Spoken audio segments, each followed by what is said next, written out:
Bom dia a todos. Bem-vindos à sessão técnica 2 sobre onda de choque e blindagem, sala F205. Eu sou o professor Fritz Laduita e serei o coordenador dessa sessão, que apresenta 4 trabalhos, né, que já foram previamente divulgados, e apenas para comentar sobre o tempo para a discussão de cada um deles será de aproximadamente 15 minutos, em função do número de trabalhos. O primeiro trabalho, simulação computacional do comportamento de chapa metálica para proteção de estruturas sujeitas a onda de choque, de explosão, terá como debatedora a Caroline de Souza Félix, da Universidade Federal de Pernambuco. Sendo assim, eu declaro aberta a sessão para a discussão. Por favor.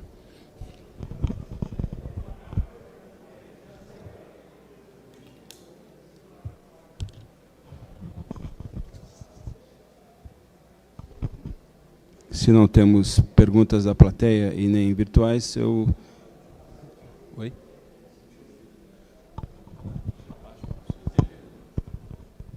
Por favor, Coronel Fausto.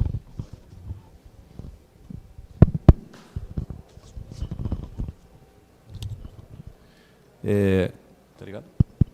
Carolina, a minha pergunta é se você pode relatar para nós aqui quais as maiores dificuldades que você encontrou na modelagem do material que você usou para fazer a simulação da onda de choque contra um elemento de proteção que você estava estudando, né? Qual foi a maior dificuldade que você encontrou na modelagem do material? Se você puder esclarecer para nós, por favor.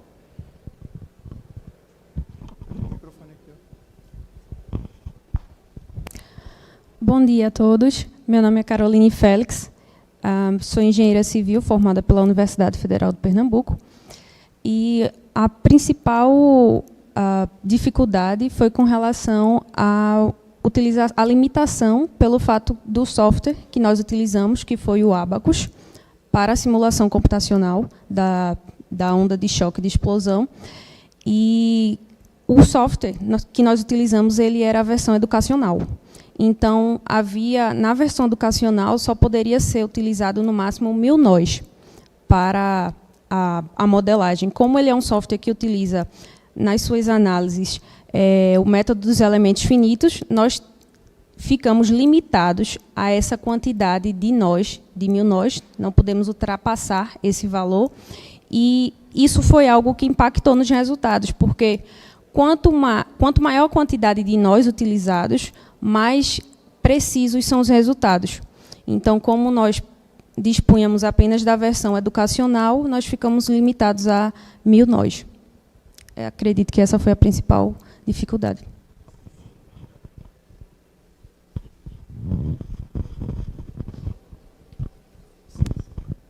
Mais alguma pergunta?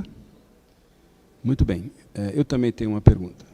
Agora, sabendo que você é da área de construção civil, naturalmente trabalha com estruturas de concreto, você conseguiria estabelecer, naturalmente, algum paralelo entre o material compósito, que é o concreto, e nas várias formas como ele pode ser configurado, e as chapas metálicas?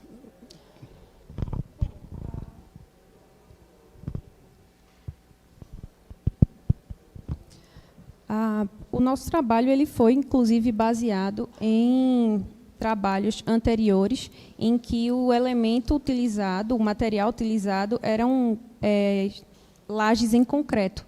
A onda de choque ela tinha sido simulada para ser aplicada a lajes de concreto.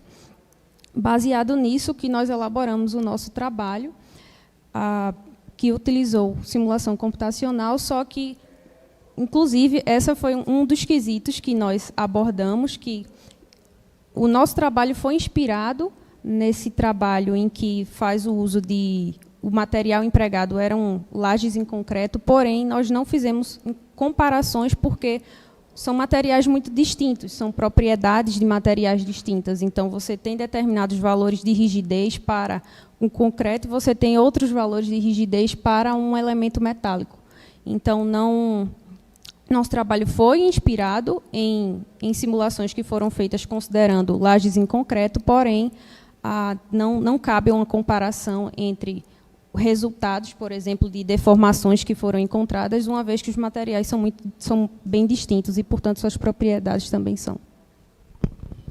Tá bem. Pelo que eu entendi, então, não haveria uma comparação direta. No entanto, eu notei que no trabalho você usou chapas que estavam biapoiadas. Na realidade, engastadas. Exatamente. As condições de contorno são distintas. Estando essa estrutura metálica engastada, o fator de forma dela, é possível prever, por exemplo, se for uma viga T ou se for uma chapa comum, você teria ideia desse comportamento? Porque as estruturas hoje são mistas, né? É o caso aqui, por exemplo, desta obra, basicamente metálica. E essa interseção de materiais distintos, seria possível, na sua visão, também simular esses comportamentos em função do tipo de estrutura metálica que está sendo estudada? Acredito que sim. Inclusive, uma das aplicações do nosso trabalho é justamente utilizar, por exemplo, em uma situação real, a chapa metálica como fixada a uma estrutura em concreto, uma estrutura secundária, para a proteção de elementos principais. Então, por exemplo, considerando uma coluna em concreto, seria possível construir no entorno dela estruturas secundárias em concreto, sendo revestidas justamente pela chapa metálica que nós propomos aqui para a proteção de elementos principais de edificações sujeitos ao efeito de onda de choque.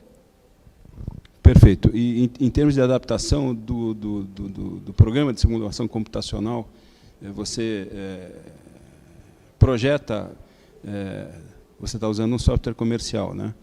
Modificações para esse software para poder melhorar assim, uma comparação direta com dados experimentais. Eu imagino que a médio e longo prazo você fará essas comparações validando o teu modelo. Sim. Inclusive, o nosso estudo agora ele é um estudo inicial de uma série de estudos que estão em andamento a respeito do tema e que considera justamente esse efeito. Uma das nossas limitações, por exemplo, que em explosões reais acontece o efeito da geração de fragmentos, que não foi considerado no nosso trabalho. Essa outra parte do trabalho cabe enfim, estudos posteriores que nós iremos fazer para avaliar, por exemplo, outros efeitos que são gerados por uma explosão real e que não foram considerados ainda, como, por exemplo, o efeito da fragmentação. Sim, o efeito de fragmentação é bastante importante e, em geral, eles são normalizados, né? No caso do teu estudo, as normas, eu percebi que as normas utilizadas são normas civis para comportamento mecânico de estruturas, né? Essa adaptação para as normas militares também está prevista no trabalho? Sim, a ideia é que a gente vá refinando cada vez mais o trabalho. Agora começou essa pesquisa propondo a viabilidade da chapa metálica, ela está exatamente no início, então nós pretendemos refinar o nosso modelo cada vez mais para se adequar às aplicações militares, ainda mais. Perfeito, obrigado, Caroline. Mais alguma pergunta da plateia? Tá bem. Então tá bom. Então vamos passar para o segundo trabalho, que é o Pretest Input Optimization do High Explosive Blast Effects on Steel Sheets using Infinite Elements Analysis, que será debatido aqui pelo Anselmo, que está. Bom dia, professor. Bom dia, obrigado. Imaginando que o pessoal já tem o pré-conhecimento do trabalho, eu vou novamente passar para a plateia a possibilidade de realizar perguntas, por favor. Por favor, Coronel Fausto.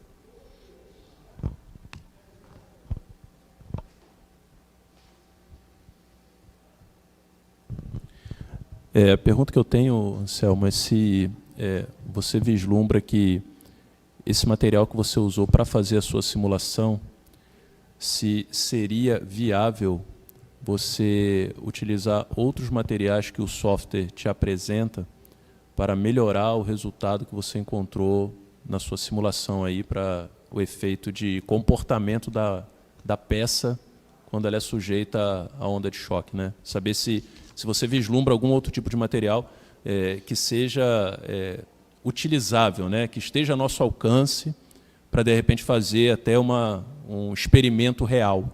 Né? Se dentro do rol de materiais que você dispunha no seu software, se você dispõe de algum outro material ali que também seria possível a gente fazer um experimento real. Essa é a minha pergunta.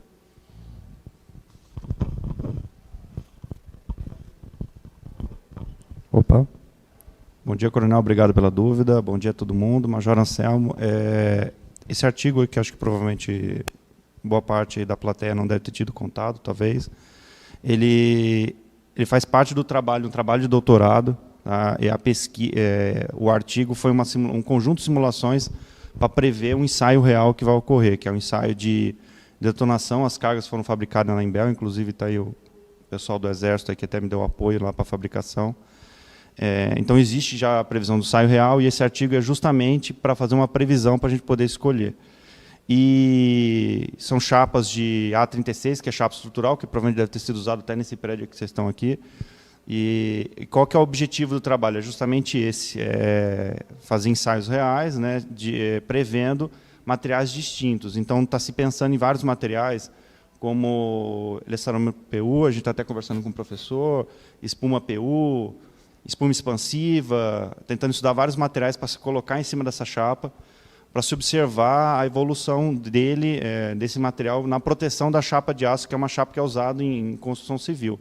Então, vamos supor que a gente tem ali um prédio, vamos supor esse prédio que está construído, e é um prédio que possivelmente pode se virar alvo a um ataque terrorista, um ataque militar inimigo, e o prédio não tem como você simplesmente reconstruir ele. Então, a ideia é que material que eu posso aplicar já nesse prédio, tem que ser um material fácil de aplicar, um material relativamente barato, que eu vou melhorar o efeito dele. Esse é o grande objetivo do doutorado. E, claro, também tem um objetivo secundário, é que no software de elementos finitos a gente inserir esses materiais e poder fazer uma validação, tanto da chapa, né, quanto desses outros materiais. E, claro, o software é um software... eu não sei se aqui todos têm o contato com o software de elementos finitos, seria um software bem amplo, né? Então, dá para se colocar desde onda eletromagnética nele, problemas de calor, problemas de hidráulica, problemas de mecânica, de aeronáutica. Então, ele é bem tendo um estudo, né, e sabendo como utilizar, dá para colocar vários outros materiais mesmo nele. E é o que vai ser feito, o trabalho está em evolução, né, e esse artigo justamente é um passo para atingir o objetivo final dele, que era para fazer a previsão, para a gente não chegar e colocar um explosivo colado na chapa, simplesmente destruir tudo, até o apoio, ou colocar muito distante e não ter efeito nenhum. E a gente tem o explosivo, naturalmente, é perdido, né, quando ele é detonado, e a gente tem uma quantidade ali limitada. Né, então, a gente não podia ficar perdendo material, dinheiro, tempo. Então, a simulação é para essa. O artigo é esse. Se tiverem a curiosidade de ler e ver o vídeo ali depois na internet, vai dar para ver que o objetivo é realmente esse, é prever uma coisa real. Isso que é o grande, digamos assim, diferencial do Elementos Finitos, né? Não gastar dinheiro, recurso, com coisas que você pode fazer no computador e fazer uma previsão mais econômica, né?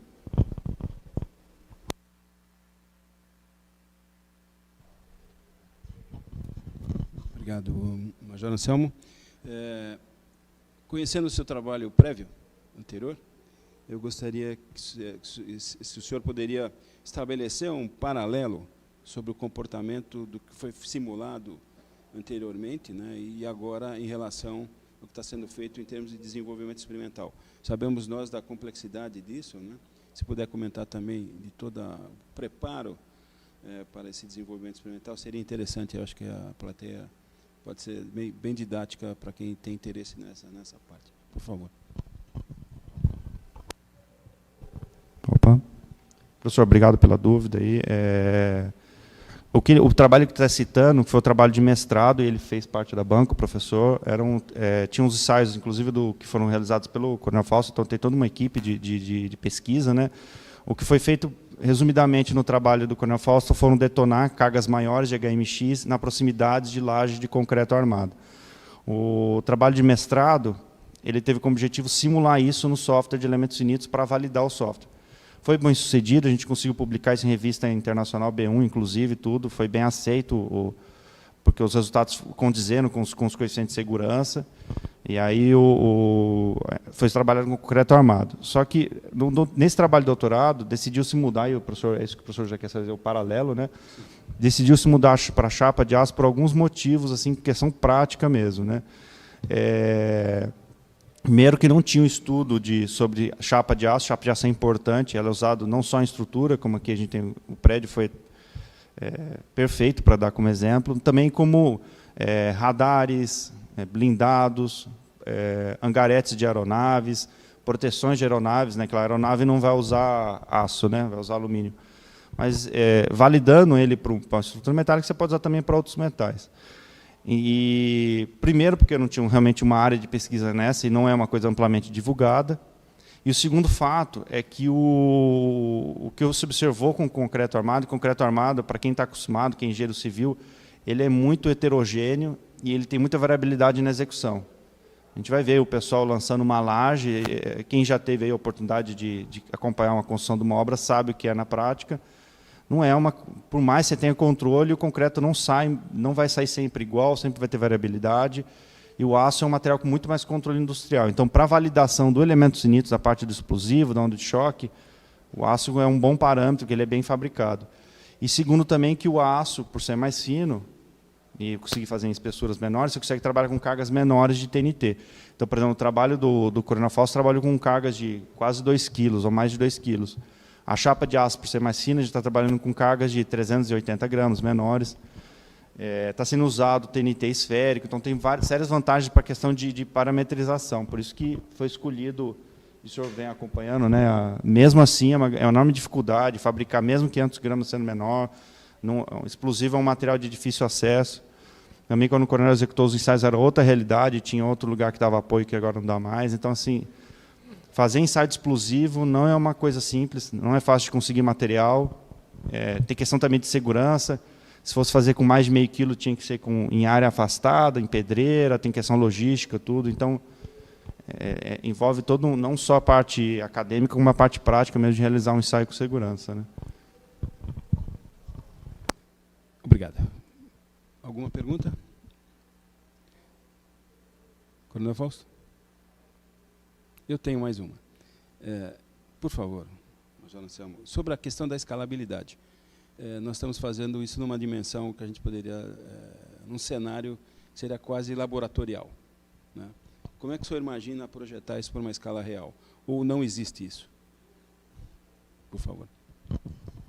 Então, professor, para quem tem bastante contato com explosivo, as primeiras regras que a gente aprende lá é a regra do escalonamento, né? Então, inclusive, por exemplo, tem trabalhos da área que levanta carga de sopro, que eles fizeram tudo em carga pequena. Não tem como, vamos supor, eu levantar parâmetros de choque, explodir numa bomba de 1000 quilos e fazer isso 1000 vezes, né? Que foi o caso do trabalho de Kinder e Boom, acho que é da área, talvez conheça, né? Então, escalabilidade é a primeira coisa que a gente já começa a estudar em explosivo, porque para fazer a parte acadêmica, ele tem que ter uma escalabilidade já para poder fazer ensaio em escala menor. A questão do aço, assim, primeiro eu digo que ele não é um ensaio em escala reduzida, assim, ele está trabalhando com unidade, com chapas com tamanho real, assim, 2 milímetros de espessura, carga de meio quilo de TNT, não é uma carga. Se a Embel fabrica granadas nessa ordem de grandeza, até menor, né? Então, assim, já é um ensaio relativamente grande, assim, já é suficiente.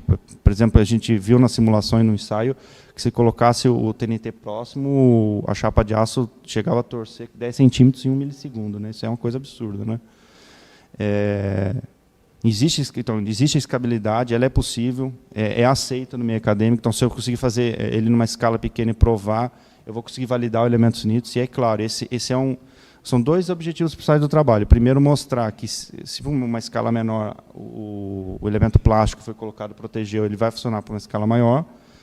E segundo, que se eu conseguir validar numa escala menor elementos finitos, aí eu tenho a oportunidade de usar elementos finitos para coisas maiores. Então, por exemplo, acho que nem países com recursos maiores para a defesa detonariam um prédio desse, né?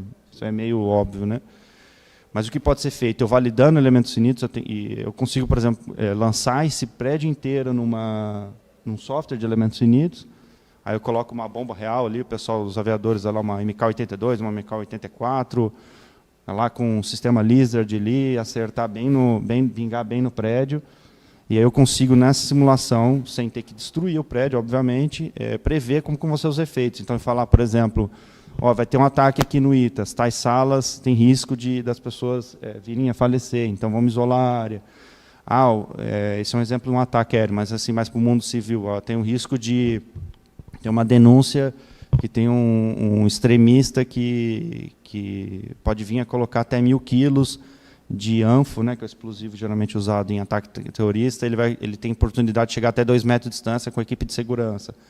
Então, vamos colocar aqui o polímero tal, mas esse polímero vai funcionar? Então, isso é na escala pequena, se amplia para a escala maior, e, como disse, já é validado cientificamente essa lei de escalonamento. Aí você tem a oportunidade de fazer coisas grandes, que você nunca, nenhum país vai, como eu disse, ninguém vai lá detonar o birô do FBI para ver se ele vai acontecer. Então, a única coisa que você tem é elementos finitos. E é amplamente utilizado, respeitado, esse é o objetivo do trabalho. Mas, como eu disse, ele não é uma escala laboratorial, ele já tem tamanho suficiente já para ter elementos grandes, chapas reais, tamanhos reais. E é o que se tem no se for ver em estado da arte, os tamanhos estão batendo, tudo que a gente vê em publicação científica na área. Sim, e aproveitando, então, já que a gente entrou na área de terrorismo e na área de defesa, que diferença faria se estivesse confinado numa configuração de cabeça de guerra? É a última. O senhor disse que qual que seria a diferença entre um artefato terrorista e um artefato bélico? Não, o comportamento, né, do resultado dessa explosão. Mas comparado com não tanto confinado, na sua opinião. Sim, o senhor está citando até o que a Carolina citou, que é a questão do fragmento, né? Esse ensaio não vai trabalhar com fragmento, ele trabalha com sopro, porque o objetivo dele é mais a estrutura, né? Se adentrar mais no estudo do efeito letal dos armamentos, o fragmento, isso aí acho que, não sei se todos, fica até de conhecimento a todo mundo, um armamento, de forma geral, acho que talvez os aviadores tenham mais contato, eles saibam, o que mais mata pessoas são fragmentos. O que mais destrói radares, prédios, é o efeito sopro. Porque, por exemplo, você pega um prédio desse, o fragmento ele vai dar uma enfraquecida, mas ele vai mais esburacar o prédio, vai deixar ele feio do que derrubar ele, né? O efeito de sopro, para quem não sabe, o efeito de sopro é a onda de choque mesmo, é o sopro, ali, o que a gente gosta, que o pessoal vê no filme lá que o Rambo voa, né? É o que joga o Rambo. E isso que derruba o prédio, né? Então, por isso que o foco desse trabalho é por 2 motivos. Porque é o que realmente importa para a estrutura, né? E também o sopro não gera fragmento durante o ensaio. E fazer ensaio com fragmento é muito perigoso. Então, por exemplo, o sopro eu consigo reduzir com garantia 100 metros, é seguro. Se eu colocar ali um fragmento, o fragmento pode voar, às vezes, 5 km, ali é imprevisível. E um fragmento, ele espalha, né? Mas aí dá o azar de pular o muro, parar ali na rua e acertar ali um civil, né? E aí teria que ir para a Amazônia fazer ensaio, tudo, para ter noção do risco que é o fragmento. Então, o que o senhor estava falando, então, assim, o fragmento ele é mais focado em pessoas, por isso que ele não foi colocado considerado nesse trabalho, né? Tá bem, muito obrigado, Major Anselmo. Se não há mais nenhuma pergunta, vou passar para o próximo trabalho. Então, vamos lá. Emprego da mecânica quântica na caracterização teórica de novos materiais energéticos de interesse militar, que será aqui debatido pelo Augusto Ribeiro Rodrigues do ITA. Por favor.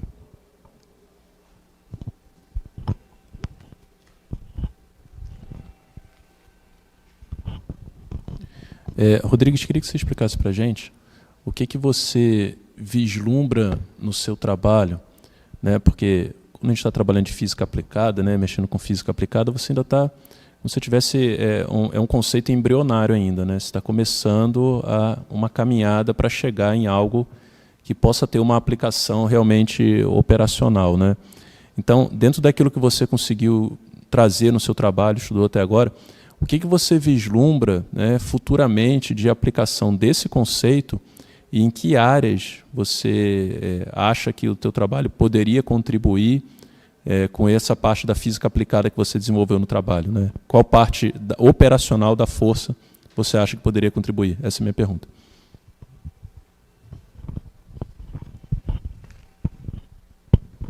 Senhores e senhoras, bom dia. Capitão Rodrigues. Então, só para dar um contexto, caso alguém não tenha conseguido assistir o vídeo ou ler o artigo, o meu trabalho chama Emprego da Mecânica Quântica na busca por novos materiais energéticos. Então, quando fala mecânica quântica, fica bonito, né? Parece que é difícil, mas assim, eu acho difícil, mas quer dizer, na verdade, a mecânica quântica ela vai explicar o mundo microscópico, né? Então, se eu estou usando física básica para pesquisar novos materiais energéticos, que são esses materiais, essas moléculas que são os explosivos, são os propelentes, são os pirotécnicos que vão liberar energia de uma forma controlada, ou no caso explosivos não. Então eu preciso usar a mecânica quântica, que é justamente o que vai explicar o comportamento microscópico dessas moléculas. Então, como pergunta o coronel, que foi justamente como é que a física básica vai ser aplicada operacionalmente, porque a física básica realmente é um começo de um trabalho, né? Então, por exemplo, eu fui visitar o laboratório lá de propulsão do IAE e o tenente lá me perguntou em qual motor que eu ia jogar esse propelente. Aí eu falei, não, calma, eu nem sei se é um propelente ainda, porque a molécula é complexo hidrazina-borano, então a hidrazina, obviamente, já leva talvez possivelmente um propelente, pelo sucesso que foi em termos de eficiência e o fracasso em termos de saúde para os operadores.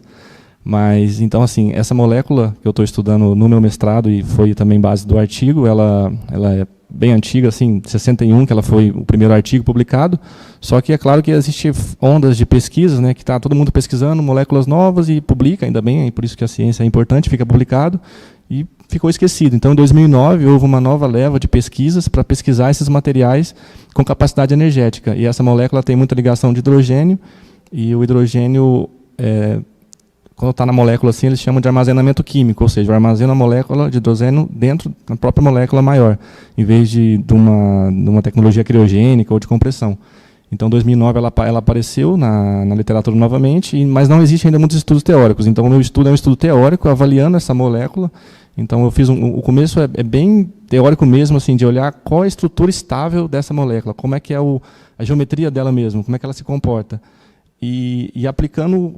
Como é que eu vou fazer esse estudo, né? Como é que é feito? Usando a química computacional, que é aplicando a mecânica quântica dentro da ciência da computação, para não ter que eu ir para o laboratório, para não ter que fabricar, não ter que gastar, não ter que fazer treinamento de equipagem, né? Porque, a princípio, a gente tem que considerar que é uma molécula tóxica. Então, a ideia é usar a computação e isso funciona. O bom é que funciona, mas parece que é bastante aproximado, mas funciona dentro de uma margem o pessoal chama até de acurácia química, que eu não posso ir só... Porque o computador, né, quem trabalha com computação, aceita qualquer coisa. Eu vou simulando lá e, se eu quiser, dá para falar que é um propelente, muito sucesso, mas daí, depois que produz e ficou caro, não é bem assim. Então, tem que ir bem devagar. Então, a minha ideia com o trabalho é começar a fazer essas pesquisas de simulação e ir obtendo resultados termoquímicos de confiança.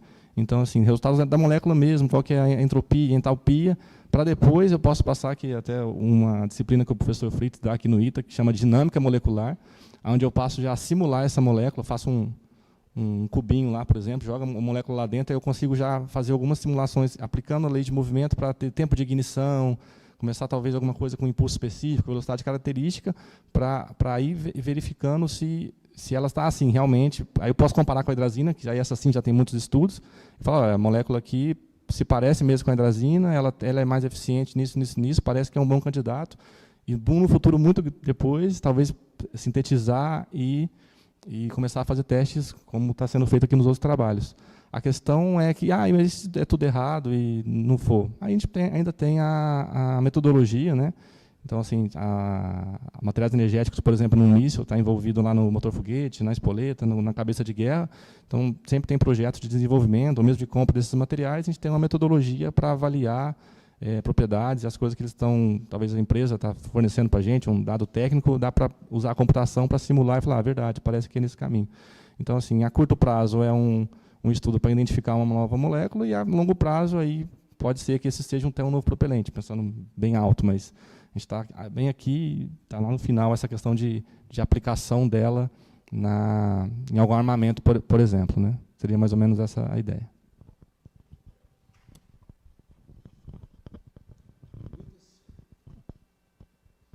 Eu tenho. Bom, primeiro é uma alegria dos três aqui estarem trabalhando na área de materiais energéticos, curiosamente a minha especialidade. E fico muito feliz de ver o seu trabalho, porque há muito tempo a gente, lá no Departamento de Química, tenta iniciar desenvolvimentos na área de simulação computacional para materiais energéticos.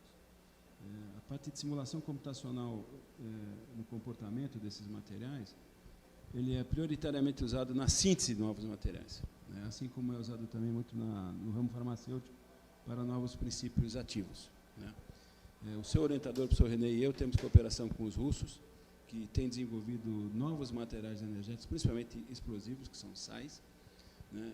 Usando esse tipo de simulação computacional, onde se desenvolve primeiro a molécula nessa estrutura, usando quântica e dinâmica, né? Para, num segundo momento, efetivamente realizar a síntese, porque o custo de realizar é muito alto, né?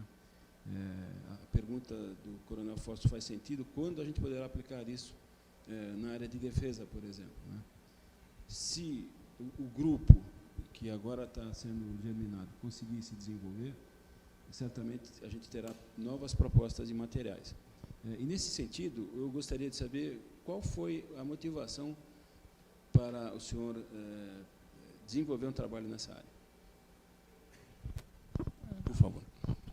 O senhor diz na área de materiais energéticos, né, que é o que o senhor está... Então, eu fiz o curso de especialização, né, estamos aluno do CASA aqui, que é o curso que foi reativado agora, e eu fiz o curso que é o CEA, que o Major Anselmo também fez, né, que tem a ver com armamentos, e dentro dos subsistemas lá que eu estava estudando, eu estudei, fiz um trabalho de conclusão de curso na parte de motor foguete. Então, assim, lendo os livros, eu achei muito interessante aquela parte do desenvolvimento dos materiais energéticos, como é que era feito, e assim, como é que eles faziam, por exemplo, vai adicionando as moléculas até não ter espaço para adicionar as outras moléculas, né, geometricamente falando. E achei, assim, senti falta no trabalho de referências de novos estudos nessa área, principalmente na área militar, né? De fazer esse desenvolvimento desde o início, porque parecia que era algo que estava bem sedimentado já. Não, a indústria está produzindo bastante, eles já usaram essas ferramentas de simulação para construir as moléculas possíveis, então deve ser isso aí. Mas, de fato, ainda falta, assim, nunca para, né? É um estudo, não é porque... tudo bem que fizeram geometricamente falando. Quando eu falo geometricamente falando, é porque eles foram testando, por exemplo, aqueles radicais tipo NO2, né, do TNT, e vão construindo lá e colocando o máximo possível, ver o que funciona. Mas não necessariamente só porque tem mais alguma coisa na química, na física, que funciona, quer dizer que vai resultar em algo mais eficiente, né? Então, essa motivação surgiu dali. E depois, conversando foi bem recebida a ideia aqui no ITA, de fazer esse tipo de estudo, não foi algo assim visto, porque operacionalmente falando não existe muita empolgação, né? Porque, mas você vai começar um estudo, aí o pessoal, não, mas eu já quero colocar, já quero explodir.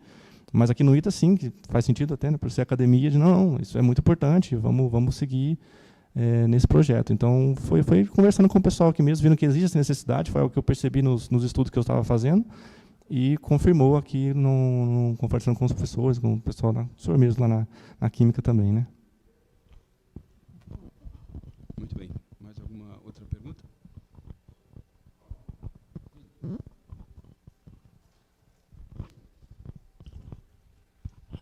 Bom dia, Major Monteiro. Eu já trabalhei com o professor Fritz e com o professor René também na parte de dinâmica molecular. Imagino que você esteja usando o LAMMPS para fazer, não sei se você está usando o LAMMPS para fazer as simulações de dinâmica molecular, que você tem que fazer um empacotamento e tal. O LAMMPS ele tem algumas dificuldades, se for o LAMMPS que você está utilizando, por conta de a gente não coloca tudo na formulação, no cenário de dinâmica molecular que a gente vai colocar lá. Existe alguma ideia já de como tratar a incorporação das outras substâncias para o seu propelente fictício, né, digamos assim? Bom dia, Major. A gente não está usando LAMMPS ainda porque eu não consigo ainda fazer a dinâmica molecular, porque eu não tenho dado o mecanismo ainda. Eu não tenho nenhuma reação dessa molécula assim ainda. ela está sendo estudada ainda na literatura, não está totalmente ausente, mas ela está muito a ideia de catalisador, com catalisadores. Não tem essa... Então, assim, para fazer no LEMPS, eu teria que ter pelo menos algumas reações de mecanismo, né? Para o senhor ter ideia, o meu mestrado está na parte de fazer abstração de hidrogênio, que é simplesmente aproximar o hidrogênio, que é o átomo mais simples, dessa molécula, e abstrair um hidrogênio. Então, sai um H2. Então, é uma reação, uma das mais básicas que tem, e também, pelo menos, mais confiáveis também de fazer na simulação, para não obter dados incorretos. Então, assim, depois disso, que a gente teria que obter os dados, obter mais dados termodinâmicos para conseguir fazer essa simulação, porque senão o que eu vou obter não vai ter muito acurácia científica, né? Porque fazer simulações, vai rolar os Monte Carlos e eu não facilmente sou questionado e não tenho muitos dados. Então, tem que melhorar o mecanismo ainda. Então, eu uso softwares mais assim, o Orca, para realmente dar de otimização de geometria, o Pilgrim para a parte de cinética, não chegamos a utilizar o LAMMPS ainda. Isso, sim, senhor. Sim, senhor. Respondendo à sua pergunta, a gente pretende chegar nesse estágio. No entanto, o nosso grupo já faz isso com alguns materiais energéticos, mas acontece que o LAMMPS, né, que é um programa de dinâmica molecular, ele permite que você desenvolva uma que a gente chama de caixa de entrada, que conhece bem, com um número de moléculas limitado, né? E também o tempo de simulação, que exige uma grande capacidade computacional, nós não temos. Nossos investimentos são baixos, né, em termos de capacidade. Os tempos de simulação são extremamente baixos, mas o que a gente foca nisso tudo, nós ainda não estamos no momento de construir novas moléculas. Nós estamos no momento de entender como aquela molécula reage, por exemplo, ao estímulo térmico. No momento, por exemplo, da detonação, conseguindo alcançar informações sobre o pico de pressão, no momento de detonação, e as temperaturas. Isso já foi possível ser feito, inclusive no trabalho do coronel Fausto, porque faltavam esses dados. Mas a gente tem a esperança de conseguir chegar lá. Mas para isso... E o LAMMPS, assim, esses programas de dinâmica molecular, eles não foram desenvolvidos para materiais energéticos. A gente adapta esses programas. Eles foram desenvolvidos para assuntos biológicos, bioinformática, né? Então, são estruturas diferentes, né? São estruturas orgânicas. A grande maioria dos materiais energéticos são inorgânicos. Então, essa construção é complicada, a gente tem que adaptar. O laboratório do Exército Americano faz isso muito bem, mas tem programas próprios, né? Então, a gente esperamos caminhar para chegar lá. Mais alguma pergunta? Acho que o nosso tempo está esgotado. Gostaria de agradecer a presença de todos. Espero que tenham aproveitado e ficam aqui a possibilidade de consultas posteriores pelo e-mail e tudo mais. Muito obrigado a todos. Tenham um bom dia.